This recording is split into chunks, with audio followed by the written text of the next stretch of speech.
What my 8 months baby eat in a day. இன்னைக்கு இனியா குட்டியோட full day மீல்ஸை பார்க்கலாமா? Morning பிரேக்ஃபாஸ்ட்டுக்கு ராகி கூழ் வித் கோகனட் மில்கோட ரெடி பண்ணேன். அதோட ஸ்டீம்ட் ஆப்பிளும் கொடுத்தேன்.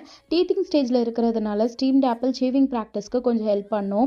ஆப்பிளை நல்லா ஸ்டீம் பண்ணி கொஞ்சம் மேஷ் பண்ணி ராகி கூழோடையும் சேர்த்து கொஞ்சம் கீ ஆட் பண்ணி கொடுத்தேன். பாப்பா நல்லாவே என்ஜாய் பண்ணி சாப்பிட்டாங்க. குட்டி இந்த எடுத்துகிட்டு போகிற ஃபுல் பவுல் காலி பண்ணுவாங்களா அப்படின்னு கேட்டால் கண்டிப்பாக கிடையாது. ஒரு டைம் ஒரு மாதிரி. ஆஃப்டர்நூன் இனியா குட்டி குளிச்சுட்டு சின்னதாக ஒரு நாப் முடிச்சதுக்கப்புறம் சிக்கன் லிவர் ரைஸ் தான் கொடுத்தேன். First time chicken liver try பண்ணாங்க, நல்லாவே சாப்பிட்டாங்க. சிக்கன் லிவர் ரெசிபி வேணும்னா அதுக்கான வீடியோ ஆல்ரெடி அப்லோட் பண்ணியிருக்கேன், அதை செக் பண்ணுங்க. சாப்பிட்டு முடிச்சோடனே ஒரு 1 hour கழிச்சு பொமக்ரேனட் ஜூஸ் தான் கொடுத்துருந்தேன். நான் ஜூஸ் கொஞ்சமாக வார்ம் வாட்டர் மட்டும்தான் ஆட் பண்ணி கொடுப்பேன். 5:30க்கு ஹோம்மேட் சத்துமாவு கஞ்சி தான் ரெடி பண்ணியிருந்தேன். அதில் நேந்திரம் பவுடரும் ஸ்வீட்னஸ்க்கு ட்ரை டேட்ஸ் பவுடரும் ஆட் பண்ணி ஒரு 5 minutes பாயில் ஆனால் போதும், கஞ்சி ரெடி. கஞ்சி குடிச்சிட்டு 7 மணி வரைக்கும் புதுசாக வாங்கின டாயோட செம்மையாக விளையாடிட்டு இருந்தாங்க. மதியம் செஞ்ச சிக்கன் லிவர் ரெசிபியை சாப்பிட்டாங்க. இப்படி தான் எங்களோட குட்டியோட டே ஹாப்பியாக முடிஞ்சது. உங்க பேபிக்கு ஃபேவரட் ஃபுட் என்னன்னு கமெண்ட்ல சொல்லுங்க.